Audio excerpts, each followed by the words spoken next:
주님의 은혜와 사랑 안에서 이렇게 수협에 나오 계신 하나님의 은혜에 감사드리며 매일매일의 삶이 하루하루의 삶이 하나님 뜻 가운데 살아가신 우리 생명샘교회 모든 성도님들 되시길 소망합니다. 오늘은 복음의 파수꾼이라는 제목으로 함께 말씀을 전하고자 합니다. 제 친구 중에서는요, 교회를 다니지 않지만 누구보다 교회에 관심이 많은 친구가 있습니다. 한 번은 연락이 왔어요. 야야야, 교회에 무슨 일이 이렇게 많이 일어나냐? 야야야, 그 목사님 왜 그런 거야? 이러면서 그 목사님 왜 그런데? 이러면서 뉴스에 나오는 교회에 관련된 것들을 항상 저한테 말합니다. 그러면서 항상 하는 말이 있습니다. 야, 그러면 영업하기 힘들겠다 라고 말을 하더라고요. 친구가 전도라는 말을 모르기 때문에 야, 교회 영업하기 힘들겠다, 뉴스나 이런 데서 나오면 영업하기 힘들겠다 라고 말을 하더라고요. 그럼 저는 말합니다. 열심히 전도하고 열심히 전해야지, 너부터 먼저 나올래? 라고 묻습니다. 그러면 친구는 전한다고? 해물파전? 이러면서 말을 돌리기도 합니다. 오늘 본문에서 에스겔 33장은 에스겔 전체에서 전환점을 맞는 그러한 내용입니다. 1장에서부터 32장까지는 그 심판의 선포였다면 33장에서부터 회복의 선포가 시작되고 있습니다. 그런데 그 회복의 선포는 하나님께서 다시 한번 에스겔에게 파수꾼의 사명을 상기시키는 것으로 시작되는 것을 보게 됩니다. 파수꾼은 국어사전에 경계하여 지키는 일을 하는 사람, 어떤 일을 한눈 팔지 아니하고 성실하게 하는 사람을 비유적으로 이르는 말이라고 말하고 있습니다.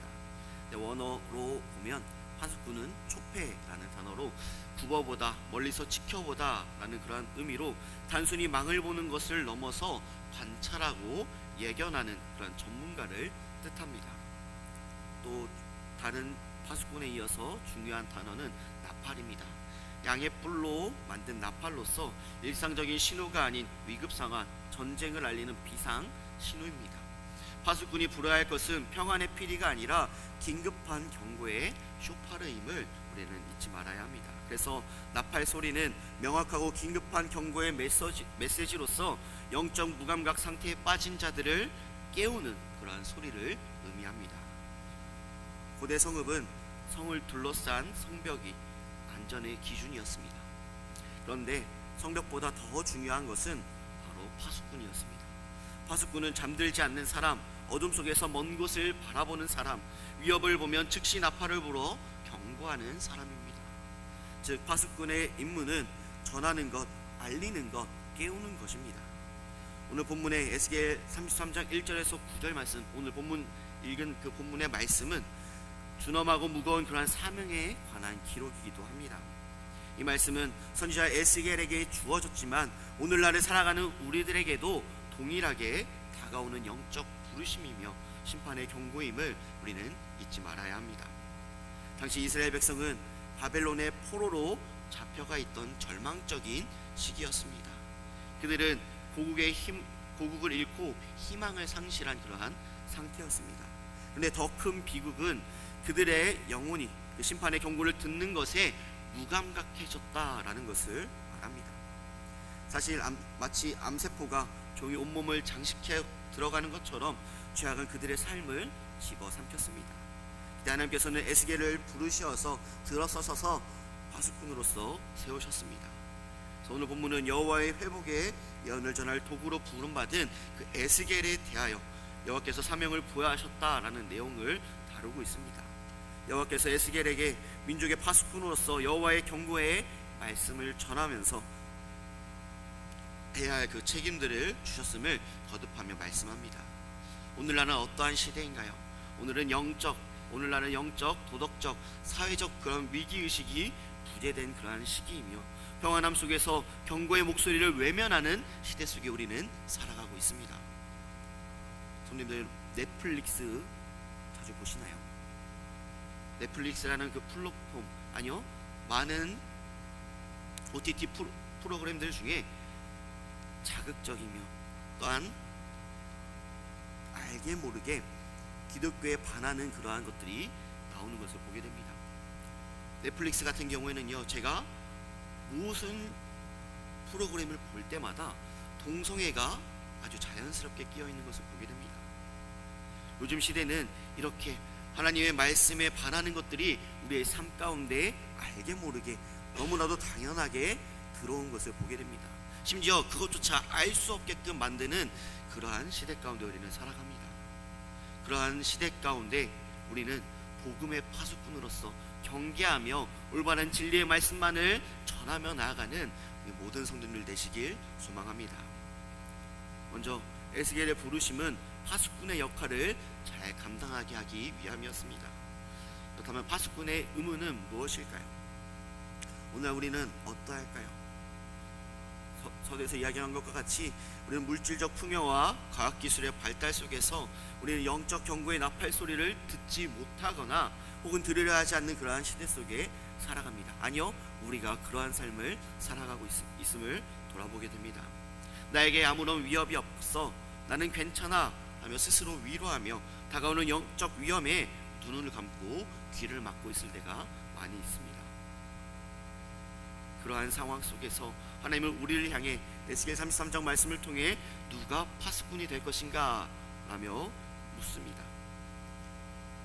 오늘 본문의 2절에서 3절 말씀에 보면 인자야 내 민족에게 말하여 이르라 가령 내가 칼을 한 땅에 임하게 할 때에 그 땅 백성이 자기들 가운데에 한 사람을 택하여 파수꾼을 삼은 그 파수꾼이 그 땅에 칼이 임함을 보고 나팔을 불어 백성에게 경고하되 라고 말씀합니다.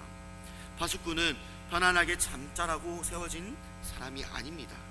파수꾼은 편안함이 아닌 경계와 위험을 위해 존재하는 자임을 우리는 잊지 말아야 합니다. 파수꾼은 경계하고 위험을 감지하며 나팔을 불어 경고해야 하는 그런 의미를 지니고 있습니다. 이 파수꾼의 사명과 책임은 궁극적으로 참된 파수꾼이신 그리스도 안에서 온전히 이해될 수가 있습니다. 참된 파수꾼이신 예수님은 세상에 임박한 그 심판과 구원의 길을 가장 명확하게 경고하고 선포하셨습니다. 마태복음 4장 17절 말씀, 이때부터 예수께서 비로소 전파하여 이르시되 회개하라 천국이 가까이 왔느니라 하시더라 라고 말씀합니다. 에스겔 33장은 파수꾼의 의무와 그런 결과에 대해 두 가지 극명한 경우를 제시합니다. 먼저 나팔 소리를 듣지 않는 자의 책임에 대해 말씀합니다. 파수꾼이 나팔을 불어 경고하고 있음에도 불구하고 백성들이 그 경고를 듣고 대비하지 않아 죽게 된다면 그 책임은 경고를 무시한 자에게 돌이켜진다라고 말씀합니다. 에스겔 33장 4절에서 5절 말씀에 보면 그리 나팔 소리를 듣고도 정신 차리지 아니하므로 그 임하는 칼이 제거됨을 당하면 그 피가 자기의 머리로 돌아갈 것이라 그가 경고를 받았던들 자기의 생명을 보존하였을 것이나 듣지 아니하였으므로 그 피가 자기에게로 돌아가리라 라고 말씀합니다. 예수 그리스도의 복음은 세상에 대한 가장 명확하고 큰 나팔 소리입니다. 예수님은 죄가 우리를 영원한 사망으로 이끌고 있음을 경고하시고 십자가를 통해서 그 구원의 피한 처를 마련하셨습니다. 더 무서운 것은 두 번째의 경우입니다. 나팔을 불지 않는 그 파수꾼의 책임에 대해 말씀하고 있습니다. 파수꾼이 나팔을 불지 않아 백성이 죽게 되는 경우가 가장 무서운 경우입니다. 6절 말씀에 보면 그러나 만일 파수꾼이 칼이 임함을 보고도 나팔을 불지 아니하여 백성에게 경고하지 아니하므로 그 중에 한 사람이 그 많은 칼에 제거당하면 그 사람은 자기의 죄악 중에서 제거되려니와 내가 그 핏값을 파수꾼의 손에서 찾으리라. 파수꾼의 침묵은 단순히 무관심이 아니라 생명을 살릴 기회를 고의적으로 놓친 죄와 공범의 행위로 간주됨을 말씀합니다. 오늘날 복음을 받은 우리는 영적 파수꾼입니다. 영적으로 죽어가는 이웃과 죄의 칼날 앞에 놓인 세상에 대해서 우리는 침묵하지 말아야 합니다. 그들의 영혼의 핏값을 하나님께서 우리에게 물으실 수 있다라는 경고를 잊지 않고 우리의 침묵은 곧 사랑의 결여이며 복음의 거부와도 다름없다라는 것을 우리는 기억해야 합니다. 그래서 고린도후서 5장 20절 말씀에 보면 그러므로 우리가 그리스도를 대신하여 사신이 되어 하나님이 우리를 통하여 너희에게 권면하시는 것 같이 그리스도를 대신하여 간청하노니 너희는 하나님과 화목하라. 우리는 그리스도의 구원의 메시지를 통해서 죄의 위험을 경고하고 구원의 길, 복음을 전하는 영적 파수꾼임을 잊지 말아야 하며 온전히 전하는 그런 우리의 믿음의 삶이 되어야 합니다. 그렇다면 참된 파수꾼이신 예수 그리스도를 우리는 바라보아야 합니다. 하나님은 에스겔에게 일반적인 파수꾼의 책임을 넘어서 자신을 이스라엘 족속의 파수꾼으로서 세우셨음을 선언하고 계십니다. 7절 말씀에 보면 인자야 내가 너를 이스라엘 족속의 파수꾼으로 삼으니 이와 같으니라. 너는 내 입의 말을 듣고 나를 대신하여 그들에게 경고할지어다 라고 말씀합니다. 하나님의 입을 대신한 경고다라고 말씀합니다. 에스겔은 단순히 자신의 생각을 전하는 것이 아니라 내 입의 말을 듣고 경고해야 했습니다. 이것은 선지자의 권위가 자신의 지혜가 아닌 오직 하나님의 말씀에 있음을 보여주고 있습니다. 경고의 핵심은 악인이 반드시 죽으리라 라는 그러한 사실입니다.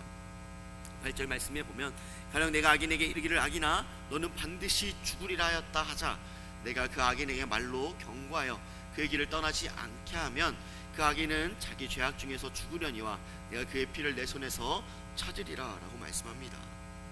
궁극적인 파수꾼인 예수 그리스도를 보여주고 있습니다. 에스겔이 부렀던 나팔은 장차 오실 참된 파수꾼이신 예수 그리스도를 예표합니다. 예수님은 세상에 오셔서 마태복음 4장 17절 말씀처럼 회개하라 천국이 가까이 왔느니라 라고 선포하셨습니다. 예수님께서는 죄의 심각성과 다가오는 그런 영원한 심판에 대해 가장 분명하고 사랑이 넘치는 경고의 메시지를 전했습니다. 그런데 중요한 것은 예수 그리스도는 경고만 하신 것이 아니라 죄인이 반드시 죽어야 하는 그 핏값을 스스로 짊어지셨습니다. 그렇기에 십자가는 죄인에게 내려질 그 심판의 칼을 대신 맞으신 그 궁극적인 대속의 행위로 볼 수 있습니다. 그분은 예수 그리스도는 파수꾼의 책임을 완전하게 수행하셨습니다.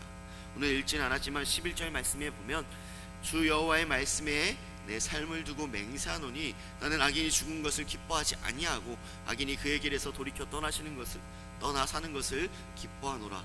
이것이 하나님의 말씀입니다. 예수님의 경고의 목적은 심판이 아니라 구원임을 십자가로서 증명하셨습니다. 그렇게 우리는 그리스도의 구원을 경험한 자로서 이제 예수 그리스도의 나팔을 이어받아 이웃과 세상의 경고의 메시지, 즉 복음을 전해야 할 책임이 있습니다. 이 책임은 사랑에 근거하며 영혼 구원을 목표로 합니다. 그렇게 우리는 복음을 가지고 파수꾼으로서 바로 서야 합니다. 9절 말씀 그러나 내가 악인에게 경고하여 돌이켜 그의 길에서 떠나라고 하되 그가 돌이켜 자기의 길에서 떠나지 아니하면 그는 자기 죄악 중에서 죽으려니와 너는 내 생명을 보존하리라 라고 말씀합니다. 생명을 보존하는 길은 하나님은 우리가 성공적으로 모든 영혼을 구원하기를 요구하지 않으시는 것을 또한 보게 됩니다. 하나님 우리에게 요구하시는 것은 충성된 경고입니다. 우리가 경고할 때 비록 상대방이 듣지 않아도 우리는 내 생명을 보존하리라 라고 하나님께서 약속하십니다. 그렇지만 우리의 삶은 어떠해야 한가요? 하나님께서 전하라 라고 말씀하신 그 하나님의 명령을 온전히 이루어야 합니다. 어떻게요? 우리는 나팔을 불어야 합니다. 복음의 파수꾼으로서 온전히 복음의 나팔을 부는 우리의 삶이 되어야 합니다. 오늘날 우리의 나팔 소리는 바로 예수 그리스도 즉 복음입니다. 우리는 죄의 심각성을 경고하고 그리스도의 십자가라는 유일한 피난처를 선포해야 하며 회개하고 믿음으로 돌이키라 라고 간절히 호소해야 합니다. 다시 한번 말씀드립니다. 우리는 죄의 심각성을 경고하고 그리스도의 십자가라는 유일한 피난처를 선포하고 회개하고 믿음으로 돌이키라 라고 간절하게 호소해야 합니다. 요나가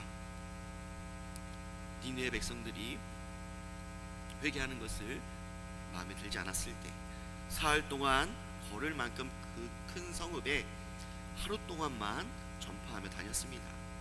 그런데 왕에서부터 모든 백성까지 금식하며 베옷을 입고 회개하는 그런 모습을 보이게 됩니다. 주변의 이웃과 가족, 아직 구원의 길을 알지 못하는 사람들을 기억하면서 우리는 영적인 파수꾼으로서 침묵할 수 없음을 돌아보게 됩니다. 우리의 침묵은 사명을 포기하는 것이며 그들의 핏값을 우리의 손에서 찾으시겠다라는 준엄한 경고를 외면하는 것입니다. 이렇게 우리는 파수꾼으로 서야 합니다. 경고의 나팔인 복음을 담대히 들고 그리스도의 사랑 안에서 생명을 살리는 그러한 사명에 충성하는 그러한 저와 여러분이 되시길 소망합니다. 전도합시다 라고 말하면 우리 마음 가운데 그러한 생각이 드는 생각이 있습니다. 저만 뿐만이 아니라도 양가 부모님들이 다 교회를 다니셔서 주변에 다 교회에 다니는 사람들 뿐이었어요. 그래서 전도할 사람이 없는데요, 이렇게 생각하시는 분도 있을 것입니다. 그런데 내가 만나는 슈퍼의 아저씨, 내가 가는 세탁소의 주인님, 또한 등등 많은 사람들을 만나면서 우리가 스쳐 지나가는 그 사람 한 사람 한 사람까지 우리는 복음의 나팔을 전하는 우리의 삶이 되어야 합니다.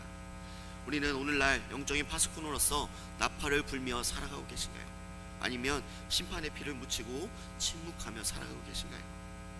우리는 그리스도의 마음을 품고 생명인 나팔인 그 복음을 담대히 선포하며 하나님이 기뻐하신 영적 파수꾼의 사명을 완수하며 나아가는 우리의 삶이 되어야 합니다.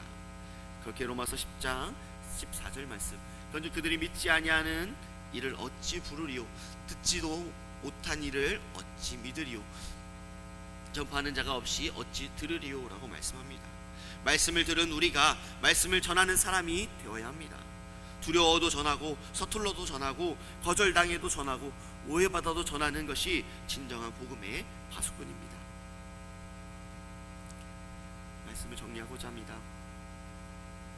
마태복음 5장 13절에서 14절 말씀, 너희는 세상의 소금이니 소금이 만일 그 맛을 잃으면 무엇으로 짜게 하리요, 그는 아무 쓸데없어 다만 밖에 버려져 사람에게 밝힐 뿐이니라. 너희는 세상의 빛이라. 산 위에 있는 동네가 숨겨지지 못할 것이오 라고 말합니다. 이 시대의 영적 파수꾼으로서 세움받은 우리는 이 세상에 하나님의 말씀을 전하는 소망의 통로임을 잊지 않고 그리스도 안에서 복음의 파수꾼으로서 살아가는 우리의 삶이 되어야 하며 세상의 소금과 빛이 되는 모든 성도님 되시길 소망합니다.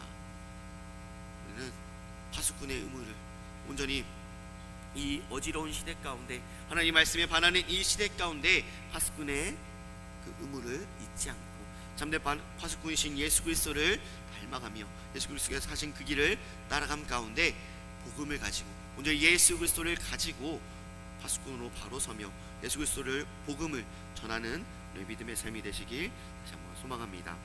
기도하시겠습니다. 사랑과 은혜가 충만하신 아버지 하나님, 어지러운 이 시대 가운데서도 복음의 파수꾼으로서 온전히 예수 그리스도를 전하며 나아가는 우리의 믿음의 삶이 될 수 있도록 주님께서 함께하여 주시옵소서. 우리의 삶을 주관하시고 함께하시고 인도할 주 믿사옵고 바라오며 삶하신 예수님의 이름으로 기도드립니다.